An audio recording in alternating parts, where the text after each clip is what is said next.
The photo in James Okoro's trembling hands showed a bride smiling, but her eyes were cold as ice. James, a billionaire whose name echoed through Lagos for his towering real estate empire, sat alone in his massive living room. The mansion, all glass and marble, sparkled under the city lights, but it felt like a tomb. At 62, his wealth could buy any except the truth about his family. He stared at the wedding photo from 30 years ago. His wife, Sarah, glowed in white, but now he wondered, was her love ever real? His 2 children, Emma and David, were in the frame too, tiny then, clinging to their parents. Now, they only called when they needed money. "I built an empire," he whispered to the empty room, "but what's it worth if I'm alone?" The silence screamed back. His heart ached not from sickness, but from a question that gnawed at him. Do they love me, or just my money? Tonight, James would find out. He'd overheard something in the hospital last week that shattered him. Words from Sarah's lips, spoken when she thought he was asleep. Words that made him question everything. What did she say? And what plan was he about to unleash to uncover the truth?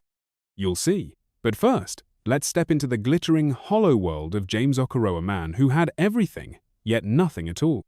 The Lonely Empire. Lagos buzzed outside James's mansion in Victoria Island. Cars honked, streetlights flickered, and hawkers shouted, selling roasted corn and phone cards. Inside, the air was still, heavy with the scent of polished wood and regret. James's empire, Okoro Properties owned half the city's skyline. High-rises, malls, estates. His name was on billboards, his face on magazines. The king of Lagos real estate, they called him. But kings don't sit alone, do they? He walked to the bar, pouring a glass of whiskey. The liquid burned his throat, but it couldn't drown the memory. Last week, after a minor heart scare, he'd been in the hospital. Sarah sat by his bed, her face a mask of worry, but when the doctor left, and she thought James was asleep, she whispered to someone on the phone, "If he goes, we're free. The money's ours." Free? From him? Her husband of 30 years? The man who'd given her everything? James's chest tightened. He'd built a life for Sarah, Emma, and David. Private schools, vacations in Dubai, cars that turned heads. But was it all a lie? Were they just waiting for him to die? He set the glass down, his hands shaking. "I want to know who my family really is," he said to the empty room. "I want to know if they cry for me or celebrate when I'm gone." The next morning, James called his oldest friend, Michael, a doctor who'd treated him for years. They met in a quiet cafe in Ikoyi, away from prying eyes. Michael's face was lined with worry as James leaned forward, his voice low. "I need your help," James said. "I'm going to fake my death." Michael's eyes widened. "What? James, that's crazy." "Is it?" James snapped. "My wife thinks I'm a bank. My kids only call when they want something. I need to know the truth. If I'm gone, they'll show their real faces." Michael sighed, rubbing his temples. "This is dangerous. What if it backfires?" "Then I'll know," James said, his voice hard. "I'll know who they really are." After hours of arguing, Michael agreed. He'd announced James's death, citing sudden cardiac arrest. James would hide in a safe house, watching his family through hidden cameras he'd installed in the mansion. Every room, every corner wired to show him the truth. "Be careful," Michael warned. "Truth can break you." James nodded, but his heart was already broken. 3 days later, the news hit Lagos like a bomb. Billionaire James Okoro is dead. Sudden cardiac arrest. Social media exploded. News channels flashed his face. "A titan lost too soon," they said. Crowds gathered outside the Okoro mansion, laying flowers, weeping for a man they barely knew. Inside, the air was different. Sarah sat in the living room, dressed in black, her face pale. Emma, 28, scrolled her phone, her eyes dry. David, 25, paced, muttering about lawyers. The mourners' friends, business partners, distant relatives filled the house, their voices a low hum of fake tears. James watched it all from a laptop in his safe house, a small apartment in Surulere. The cameras showed every detail. Sarah's stiff posture, Emma's bored sighs, David's clenched fists. No tears, James thought. Not one. Michael called him that night. "How's it going?" It's worse than I thought, James whispered. They're not sad. They're impatient. By day 2, the mourners were gone, and the mansion was quiet. James watched as Sarah poured herself a glass of wine, her black dress swapped for a red one. She stood by the window, smiling. Emma walked in, tossing her phone on the couch. "Mom, when do we get the will? I need a new car." Sarah laughed, a sharp, cold sound. "Patience, Emma. The lawyer's coming tomorrow. We'll split everything. This house, the company, the accounts." James's stomach churned. Split everything? He'd worked 40 years for that empire, slept in his office, missed birthdays, fought lawsuits, and now they were carving it up like a cake. David stormed in, his face red. "I'm done waiting. I want my share now.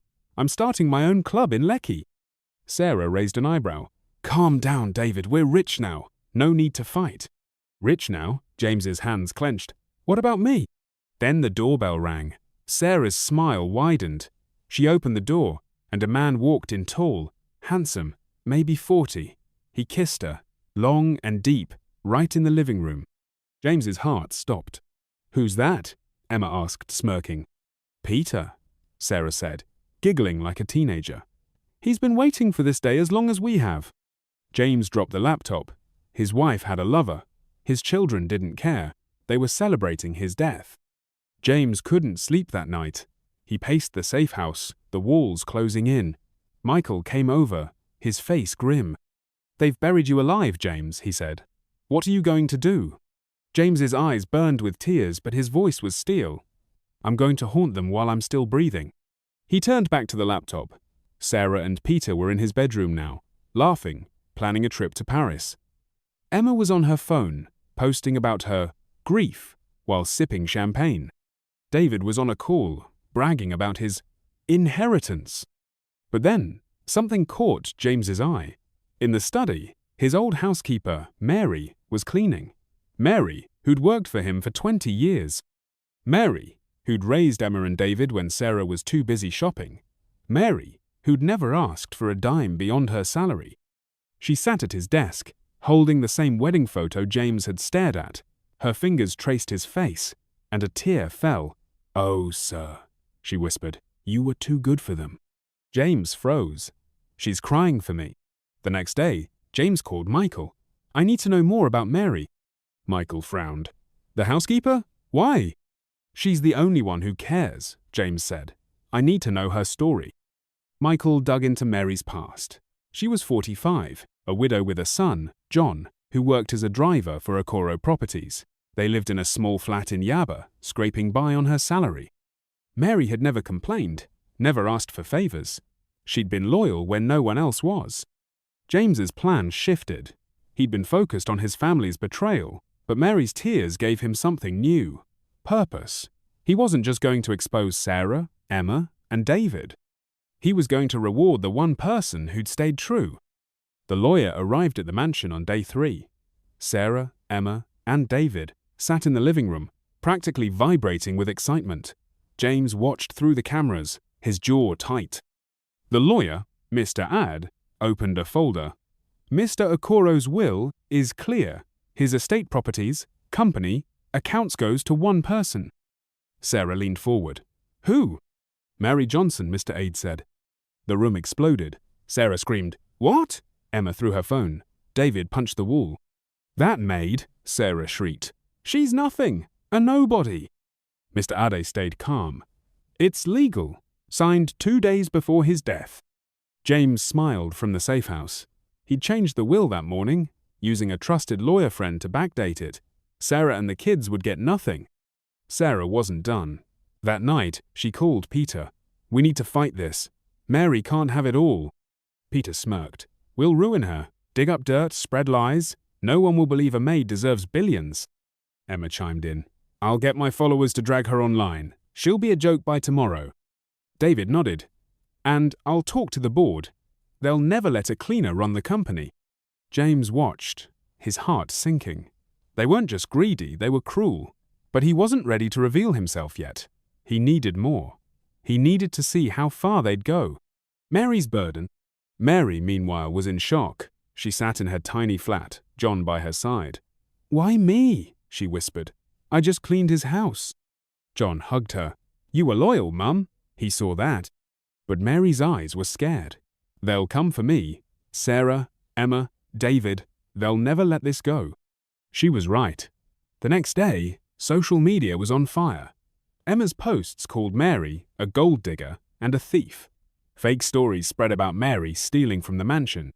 The board of Okoro Properties demanded a meeting, refusing to accept a maid as their leader. James watched it all, his anger growing. They're tearing her apart, he thought, but not for long. A week after his death, a memorial service was held at a grand hall in Lekki. Hundreds came politicians, celebrities, business moguls. Sarah wore a black veil, fake tears streaming. Emma posted selfies with captions about grief. David shook hands, talking about his vision for the company. James sat in the safe house, watching the live feed. His chest burned with rage, but he waited. The time was coming. Then, in the middle of Sarah's speech about her beloved husband, the doors swung open. Gasps filled the room. James Okoro, alive and sharp in a tailored suit, stepped inside.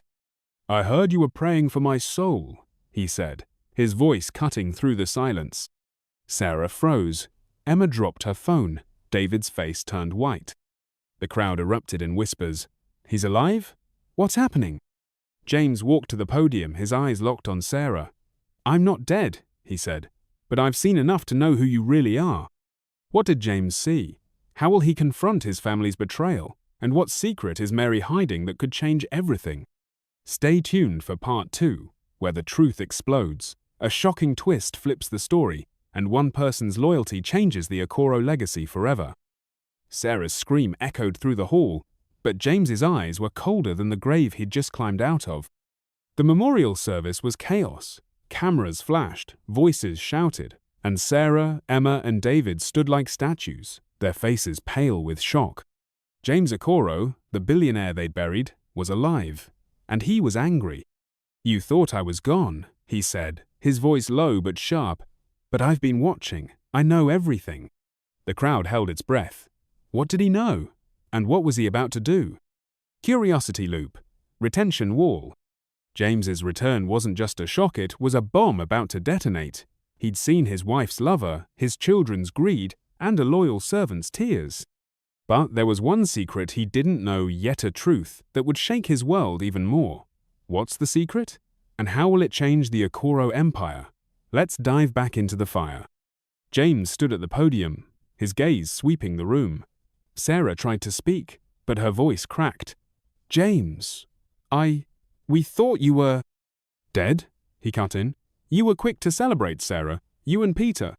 The crowd gasped. Sarah's face turned red. "What are you talking about?" James pulled out his phone, connected it to the hall screen, and played a video. The footage was clear. Sarah and Peter in the mansion, kissing, laughing, planning their future with James's money. The room erupted in murmurs. Sarah stammered, "It's edited." "Edited," James said. "I have hours of this. You couldn't wait for me to die." Emma stepped forward, her voice shaky. "Dad, we were scared. We didn't know what to do." James turned to her, his eyes hard. "Scared? You were posting selfies, Emma, calling Mary a thief, planning your new car." David tried next. "Dad, listen." "No," James snapped. "You listened to me for 25 years, David. Now I know what you really think. You called my empire a jackpot." The crowd was silent, hanging on every word. James's pain was raw, his voice thick with betrayal. He'd given them everything, and they'd spat on it. As the crowd whispered, Mary stood at the back of the hall, her hands trembling. John, her son, held her arm. "Mum, you need to tell him," he whispered. "Tell him what?" she said, her voice barely audible. "The truth," John said. "About who you are." James turned, noticing Mary. "Mary," he called, his voice softer now. "Come here." The crowd parted as Mary walked forward, her simple dress a stark contrast to the glittering guests. She looked small, but her eyes were steady. "Sir," she said, "I don't deserve your empire. I'm just a cleaner." James shook his head. You cried for me when no one else did. You're more family than they ever were." Mary's eyes filled with tears. "There's something you don't know, sir." The room went quiet. James frowned. "What?" Mary took a deep breath. "John. He's your son." The crowd gasped. Sarah's jaw dropped. Emma and David stared, stunned. James's knees buckled, and he gripped the podium. "My son?" he whispered. Mary nodded, tears streaming. 20 years ago, before I worked for you, we were close. You were kind to me, sir. But I was poor, and you were married. I never told you about John. I didn't want to ruin your life." James's mind raced. He remembered Mary from years ago, a young woman who'd worked in his office. They'd shared moment stalks, laughs, but he'd never known about a child. "Why didn't you tell me?" he asked, his voice breaking. "I wanted you to be happy," Mary said. "You had Sarah, Emma, David. I thought I'd be a burden." James looked at John, a tall young man with his own sharp eyes. "My eyes," James realized. The revelation hit like a storm. James turned to the crowd. "This changes everything," he said. "John is my son. He's the new heir to Okoro Properties." Sarah screamed, "No, you can't do this." "I already did," James said.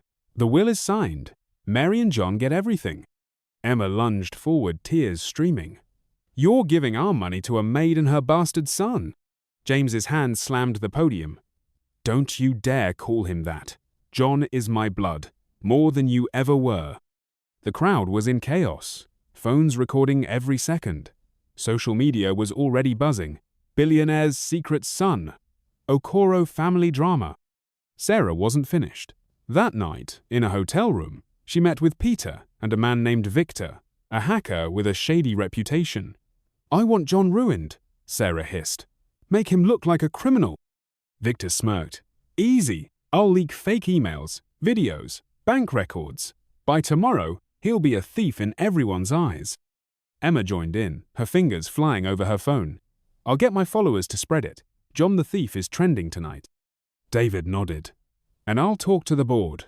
They'll kick him out before he sits in Dad's chair." The next morning, Lagos woke to a firestorm. Fake emails showed John taking bribes.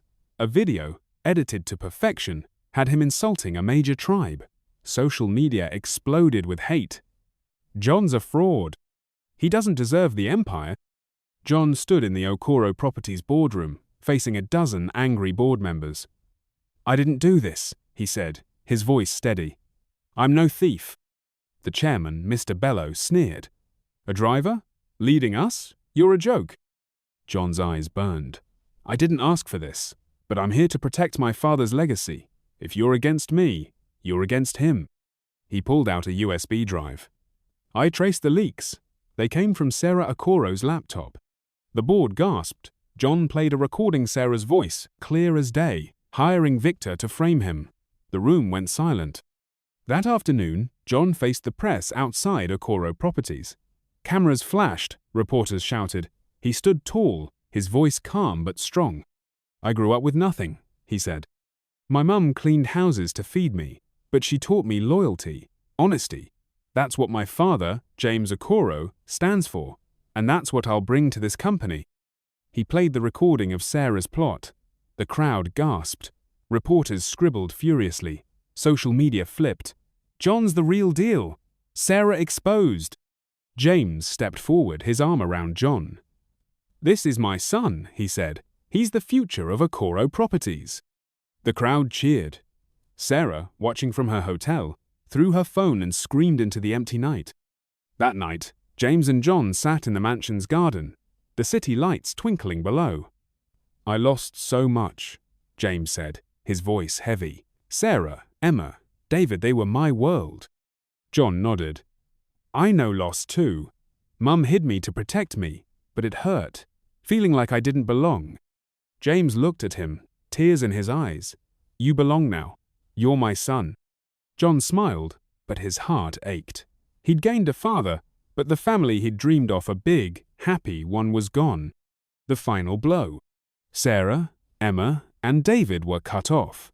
No money, no mansion, no empire. Sarah moved to a small flat, her dreams of Paris dead.